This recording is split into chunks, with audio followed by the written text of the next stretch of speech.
Welcome to the Chinese Moms in Business Club, the Queen Bee interview. I'm Xiaofang Sutton.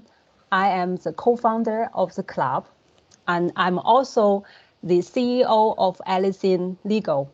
We are a law firm with offices in China and the UK, and we help multinational groups all over the world.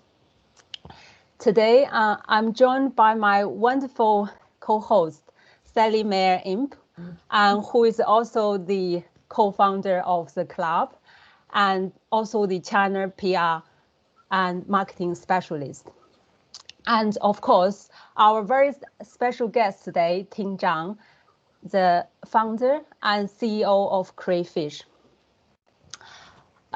Before we start, I would like to explain a little bit more about the Chinese Mom in Business Club.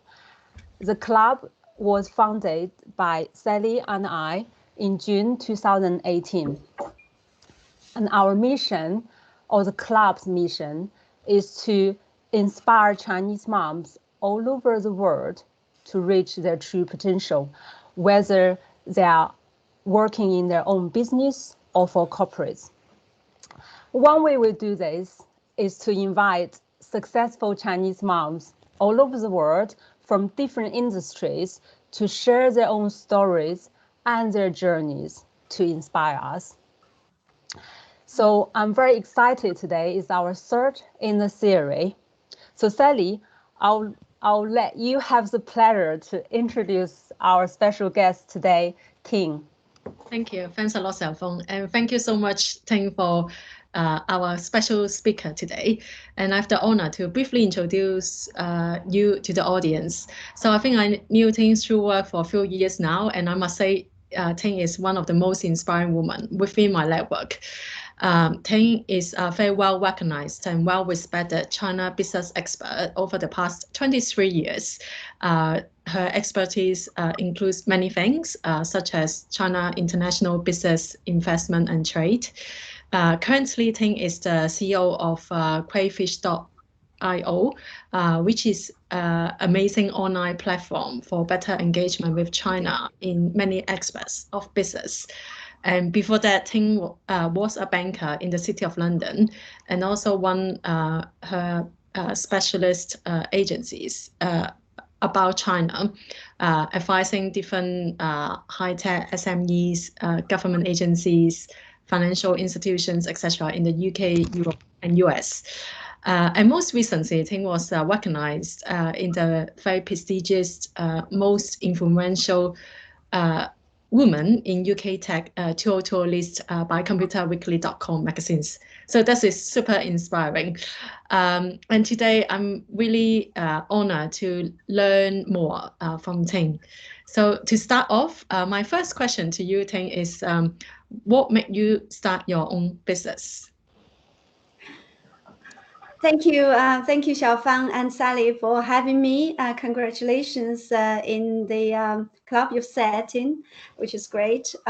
So I've started two businesses over the years. So the first one, that was in 2001, when I was working in a city as a banker.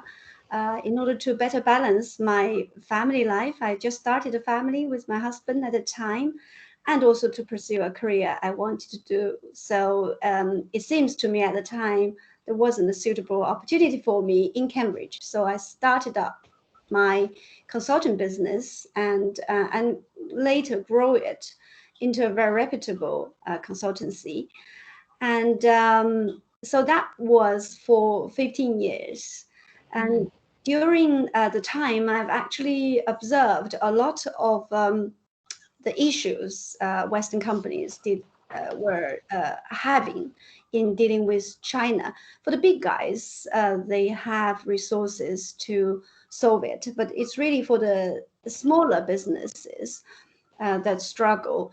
So in early 2012, when the UK business were gradually recovering from the financial crisis that was in 2008, they started looking at export again. In the meantime, the Chinese company also come in to develop business in Europe. So I started doing more two-way trade businesses. But my thought about helping smaller businesses still remains. So I was looking for a way to scale that up, because having a consultancy, a typical business model is you can grow your revenue, you can grow your clients, but it's very difficult to scale up and to reach out a lot more business outside your immediate network. So I was looking for a way to do it differently, and then about 2015 there were Uber, sort of business. And similar business came up, so it gave me some ideas. And so around that time, I sort of sold my previous clients to another partner company, and then I started looking at doing something different that could be scalable. So that then led to me to create Crayfish in end of 2016. And for Crayfish, the main rationale was really to reach out to those really small businesses, the underserved business community that were interested in doing business in China, but really don't have the resources. And so Crayfish actually has a meaning to the name. So it stands for Chinese-speaking resources at your fingertip. So my idea was, if you want to do business with China, you can actually just go online and find a way to do that. So it's at a fingertip. And therefore, that's the start of the second business. So Crayfish, right at the beginning, is a technology business. So when I started it, I have, to learn things again in different ways. It's very different from a consultancy sort of business. So I guess to answer you, why do I start my business? So the second time was very much to fulfill something that I always want to do, but also to leave a legacy, to really make change to other businesses. Well, I love that. I love the question. I love that, leave a legacy. I mean, and also make a change. I think that's really, especially as a business owner, what impact you can actually make and to the industry you're serving. And I also like, so your intention is about serving very small, the small businesses. I think that's really good. That's actually leading to my question, because I have been actually following you on LinkedIn, and then, basically read all your posts. And one of the things really struck me is you were saying, one of the reasons you launch your current businesses is to provide a more efficient and affordable way to facilitate global trade. And I found, that's really amazing. You're striving to do better, and then you're really thinking about for small businesses. So I'm really interested to know, in which ways you have been achieving your vision, achieving this vision. Well, I think we're still on the start of that journey, but we are seeing progress. So since the platform launched in 2017, we have now got a few hundred clients and users. And in fact, we also have a service provider network in 16 countries now. So although this is still slower than we would, like it to be. So in terms of the platform, we have now a tailored technology that power our platform, but it's based on two versions. Previously we had a beta version, and we learned through using that to prove the business model, but also to understand better what clients really wanted. And so what we are doing now is really to make the service more readily available and much easier to purchase, and also no hidden charges. But most importantly, is also bring that efficiency down to cost saving that we pass on to clients. So typically a smaller business can find any business service relating to do business in China on our platform, but with a big cost saving. So that's what we aim to do. So in order to do that, we needed to find those best value for money service providers in their really strongest area. So we would choose the service provider, for example, if it's whether it's digital marketing, whether it's translation or sourcing or trademarking, we would choose those companies that present really good service quality, but also very friendly cost. So that enables us to keep adding to this pool of our service providers. And in the meantime, our services that's readily available online to purchase are now starting to add more. So we have currently 42 services, for example, and we have made a plan for altogether 153, and we are making that bring that online in the next 3 months. So we're very excited to see the progress, particularly this year when it has been really, really difficult for everyone, including us. So we would like to carry on this road. We believe that will help us achieve this vision, but it does take a lot of efforts, but also the road is not straight ahead. We have to we learned by doing certain things and this try and error. So for example, this year we're coming back to the core of our business, which is our online offering. While last year we did provide more offline sort of service, mainly because our clients wanted us to do. But now we're educating our clients and wider community to digitize, really to embrace these new ways of doing business, to improve the efficiency for everyone involved. Well, it's definitely, I think, education, one thing I pick is, you're educating actually your client and your community. And particularly with this year, I think it's really set a new environment for every industry in a way of working towards digitalization. So I think that's great. But what amazing mission to have, to actually provide that kind of efficient way. And also, I think one thing I pick up from you is you are really kind of focusing on what your clients, their benefits, and then you provide different, you going out to provide different service providers around it. So it's a great way to actually look at like that, and then it's amazing. So that leading to. Sorry. Yeah, I also just want to add that we started with a focus on the Chinese market entirely, but now we have actually expanded again because our clients wanted to do. So we have now, for example, this year have clients open offices in Taiwan and in Hong Kong, and we have inquiries of clients wanting to do things in Vietnam. So now we actually are expanding our offering to cover other parts of Asia.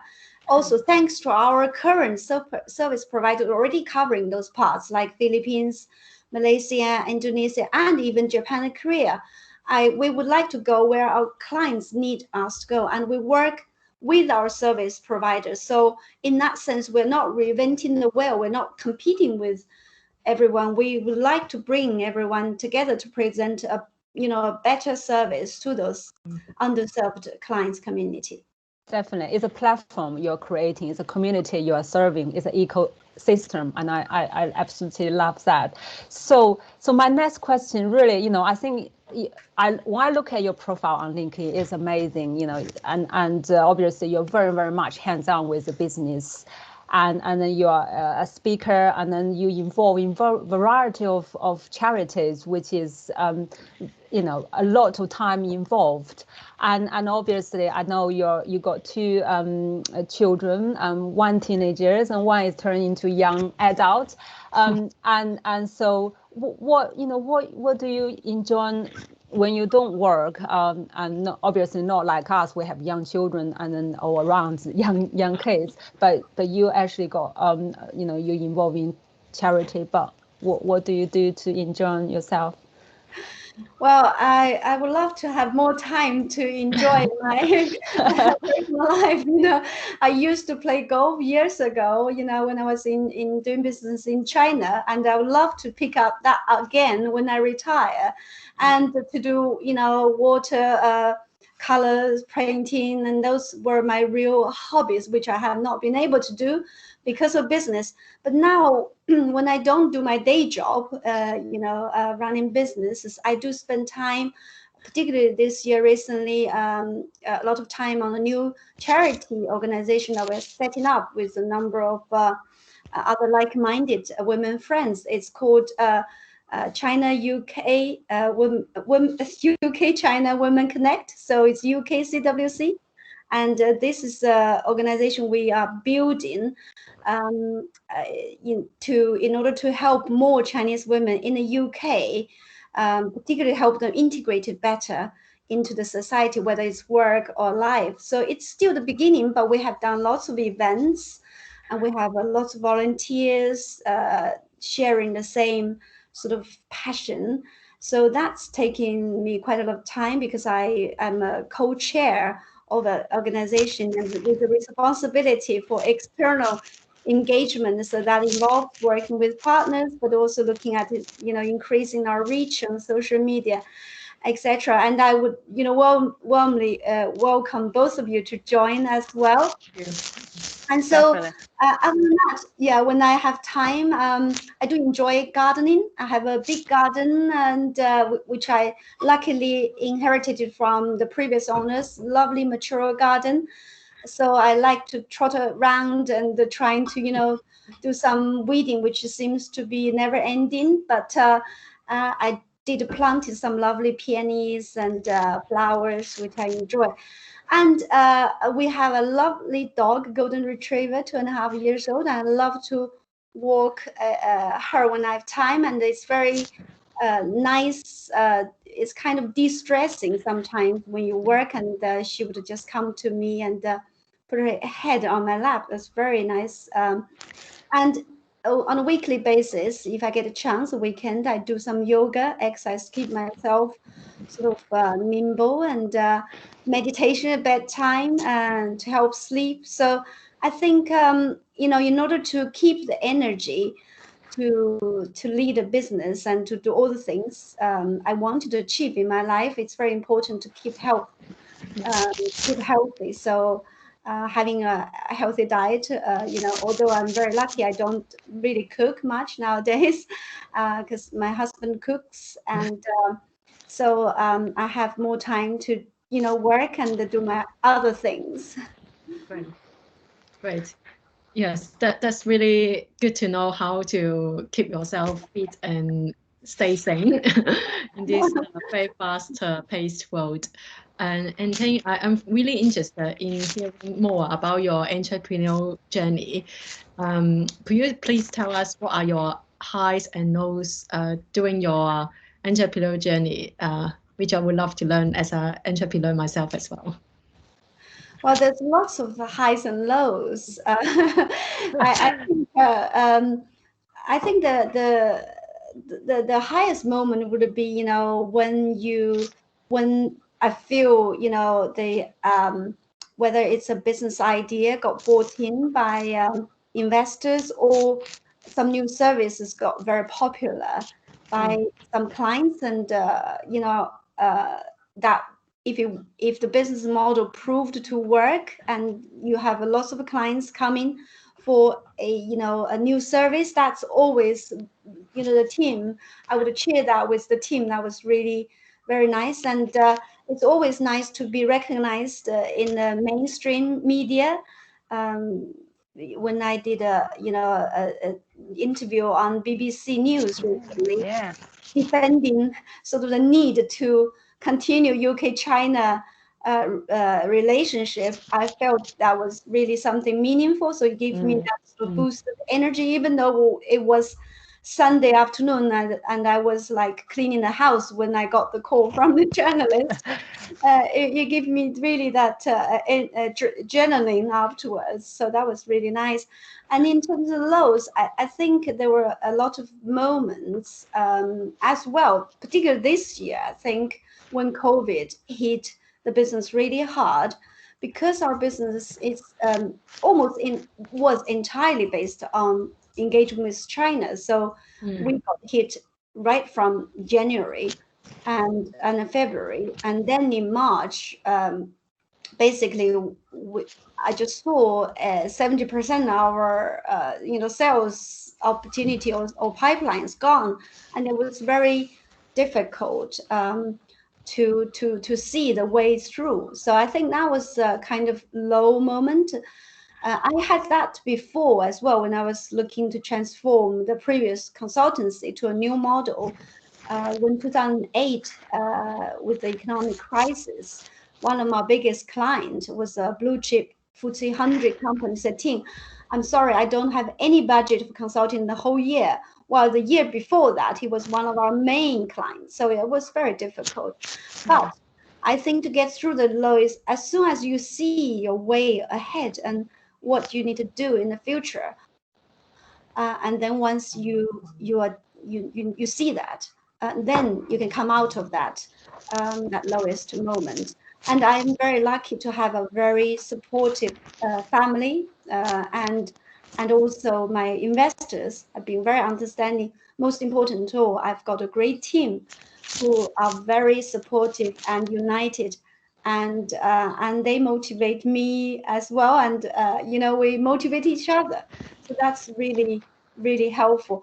And I think also, as an entrepreneur, sometimes you just need someone to actually talk to, and so having a informal mentor, someone who you really can trust, you can confide in, is very important.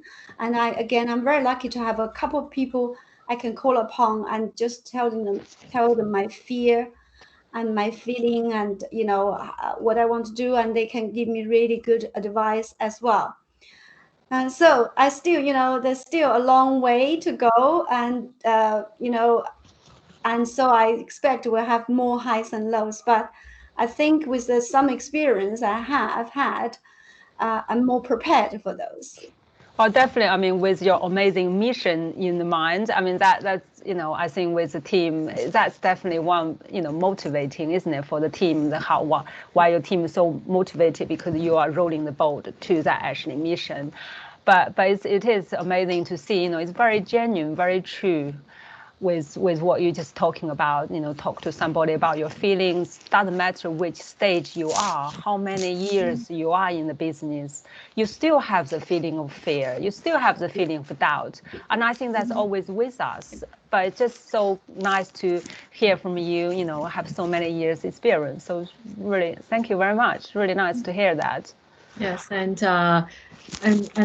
it's not nice, but that I feel that we are not doing too bad, that actually everyone is struggling. It's just part of the journey. It's just something that we can't control, and really just to try to stay positive and control what we can control. That's all what we can do. So it's good to get those reassurance from you, Ting, that yes, life is tough, but that's how it is. That you can focus on what you can do. Yes. Yes. Very final question to Ting is, I know that you also have 16 years old and 20 years old children, maybe not children anymore. So me and Xiaofeng still have very young kids from 1 year old to 7 years old. So we would love to hear your wisdom. Like, will you use 3 words to describe your mother? Okay. Actually, today is a very good probably time to talk about motherhood. My oldest daughter actually turns 20 today. Oh, wow. Wow. Congratulations. Yes. So, I actually this morning sent her some pictures from when she was young, just to see the memories. And I will be talking to her later. She's away for university now, so she's not at home.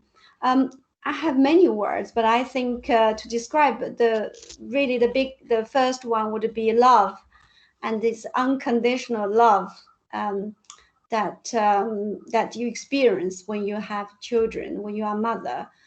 And I think that then means you can make sacrifice for your children when you need to. And I'm sure, as you both are mothers, you know what I talk about. Even we work, we're successful business women, we do still make sacrifice for our children, and that is because we love them so much. And I think the second one, I would say responsibility. So there's a big, and I think is the biggest responsibility probably as a woman, is for your kids, for your children. And there's a lot of hard work there, physically and mentally. But it's of course very rewarding as well when they give you a kiss and when they say love you, and when they grow up. I think probably the final word, I was just thinking what I should have it. Maybe endurance, I think. Perhaps is the one really to, for me, the motherhood is to learn to, to tolerate more, and to, for example, when the children are older, you have to learn to let go of things, and in a way I think motherhood helps me with running a business, because I think people saying women leaders are like mothers, but I would also say that you will have to be a mother of adults or teenagers rather than mother of little kids. So so I think maybe love, I would maybe use sacrifice, maybe as second. So love, sacrifice, and responsibility. I would say if you really use 3 words, yeah. Well, that also equally reflect, I think, is the same as working in the business, isn't it? It definitely is really reason with me about actually some similarity with being a mother and working in the business. But I love that, love, sacrifice, and endurance. And then love definitely is something, really leading all the rest. The unconditional love, but also I think it's everything, isn't it? With the business, it's really the love, and then the love to actually make a dent in the community, like what you already said, leave a legacy. So I really thank you very much for sharing your story, and I'm really inspired. I'm sure Sally are, because both of us are nodding our head whole through. So thank you very much, Ting, for sharing your stories and your journey as an entrepreneur, and very, very genuine and truthful conversations.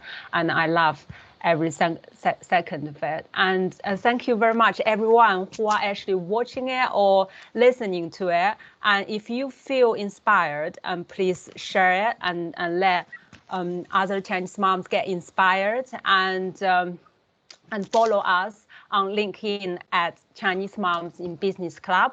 And our next guest, the next serial will be a Chinese mom who is based in Shanghai and have extensive experience in marketing in China. So we are looking forward to sharing with you. So please tune in and please follow us on LinkedIn. Thank you very much, guys. Thank you. Thank you. Thank you. Thanks, Xiaofang. Thanks, Sally. Thanks.